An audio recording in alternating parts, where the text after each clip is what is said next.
Assalamualaikum warahmatullahi wabarakatuh. Selamat pagi, salam sejahtera bagi kita semua. Izinkan saya memperkenalkan diri. Nama saya Ibrahim Putra Alif dari Program Studi Bioteknologi Angkatan 2019 dari tim KKN Tematik Undip Gunung Pati tahun 2022. Di sini saya akan menjelaskan mengenai perbanyakan tanaman hias yang terdiri dari tanaman patutan dorusa, tanaman pis lili, dan juga tanaman kemuning. Yuk.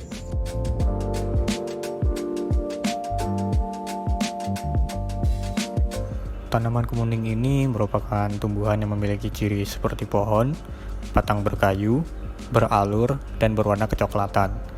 Memiliki daun yang majemuk, bunga berwarna putih, dan buah yang berwarna merah yang menjadi daya tariknya.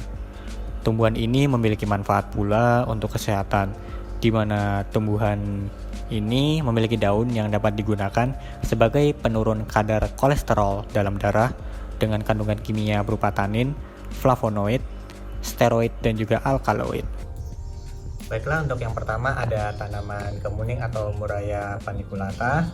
Di sini kita akan menggunakan metode stek batang, di mana tanaman yang sudah tersedia di sini cukup dipindahkan ke dalam pot yang baru, atau juga bisa memotong batang yang bisa digunakan untuk stek, bisa langsung ditancapkan untuk mendapatkan tanaman baru seperti itu.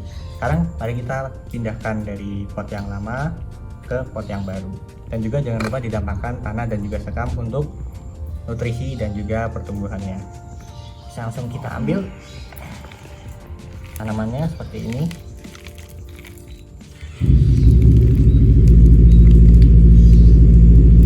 Seperti ini.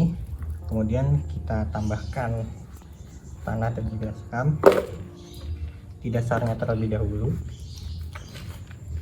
Ini sebagai dasar, kemudian baru kita masukkan tanamannya seperti ini. Kemudian kita tambahkan sisa sekamnya yang tadi ke dalam tanaman tersebut.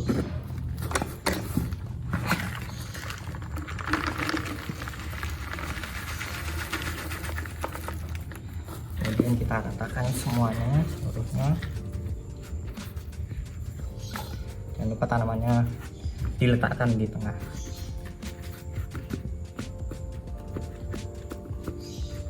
Seperti ini. Kita tambahkan sisanya.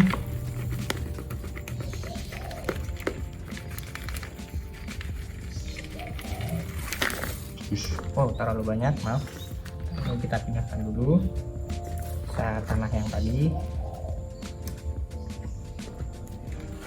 Ya, kemudian kita ratakan.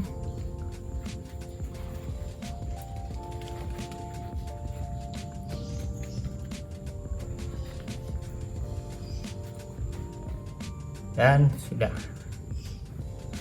tanaman sudah kita pindahkan, dan itu salah satu cara untuk perbanyakan dari stek batang, atau juga bisa seperti yang saya jelaskan tadi, bisa memotong batang yang bisa digunakan untuk stek batang dan langsung ditancapkan ke tanah untuk mendapatkan tanaman baru yang mirip dengan induknya dan juga seragam pastinya.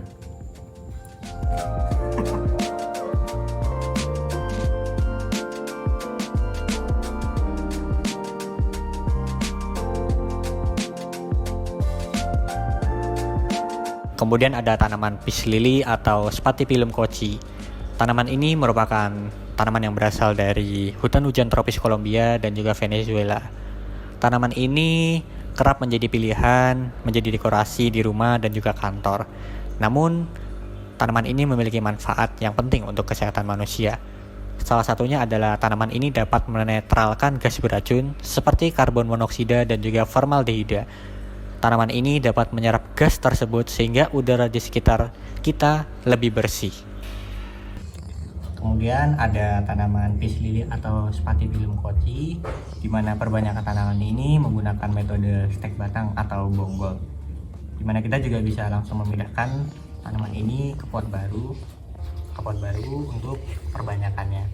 Sekarang mari kita pindahkan tanaman pis lili ini ke pot yang baru. Kita angkat tanamannya. Wow, ini Tapi sebelumnya seharusnya kita tambahkan tanamannya dengan tanah dan sekam dulu di dasarnya. Kita tambahkan sebagai dasar. Sudah.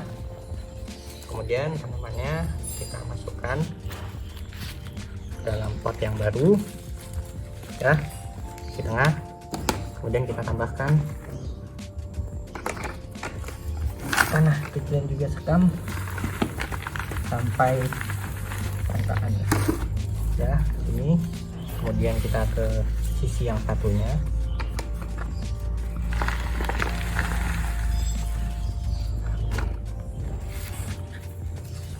Kita ratakan semuanya.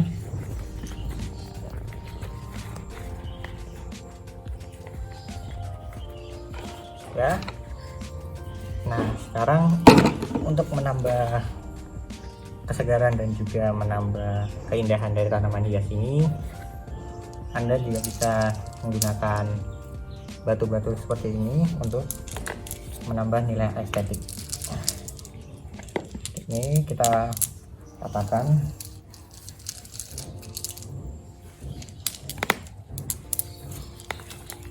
Ini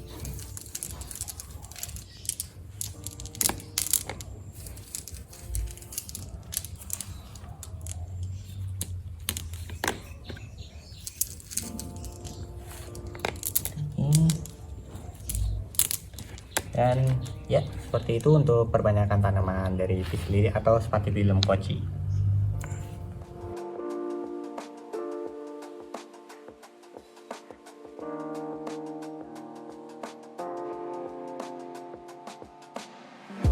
Kemudian ada tanaman paku tanduk rusa atau Platycerium bifurcatum. Tanaman paku tanduk rusa ini umumnya tumbuh berumpun. Helai daunnya bercabang menggarpu 2-5 dengan percabangan 2-8, di mana daunnya ini menyerupai bentuk tanduk rusa dan dapat tumbuh menjuntai hingga 1 meter.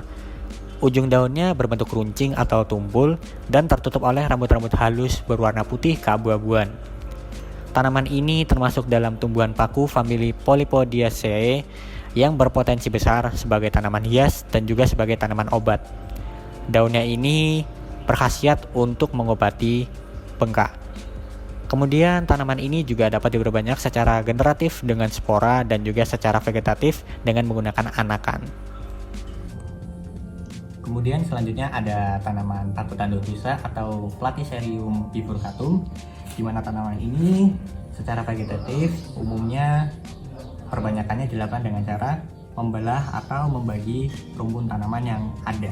Jadi nanti kita akan membagi rumpun tanaman ini karena cara ini yang paling efektif dengan hasil yang jauh lebih memuaskan daripada perbanyakan secara generatif biasa dengan spora. Baiklah, mari kita keluarkan dulu dari pot yang lama. Ya, seperti ini.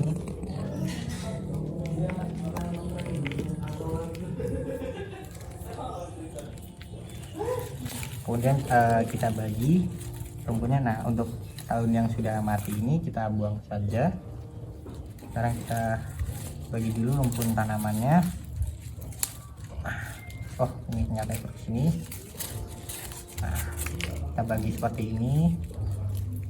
Kemudian setelah kita bagi, kita masukkan dulu tanah sekamnya ke dalam pot yang baru seperti ini untuk menjadi dasarnya. Setelah itu tanaman yang sudah kita belah tadi kita ambil seperti ini, kemudian kita masukkan.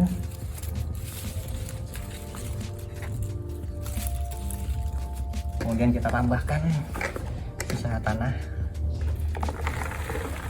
ke dalam potnya. Nah, seperti ini. Jangan lupa diratakan.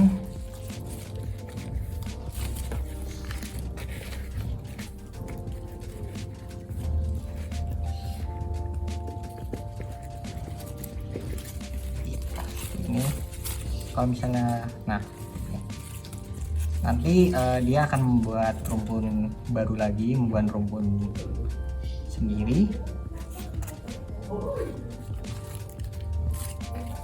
Ini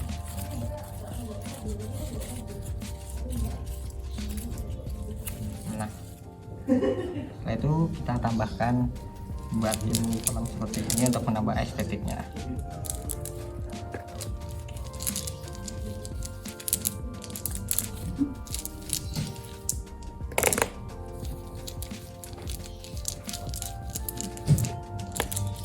Kita bagi seperti ini.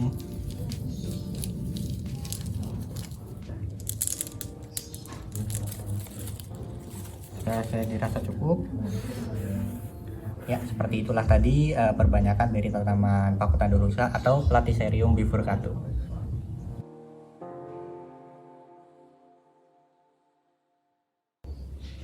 Ya, itu tadi adalah penjelasan mengenai perbanyakan dari tanaman hias kemuning, kemudian Pakutandorusa dan juga tanaman peace lily. Kurang lebihnya mohon maaf, dan juga apabila ada kesalahan saya mohon maaf yang sebesar-besarnya. Saya Ibrahim Putra Alif pamit undur diri. Wassalamualaikum warahmatullahi wabarakatuh.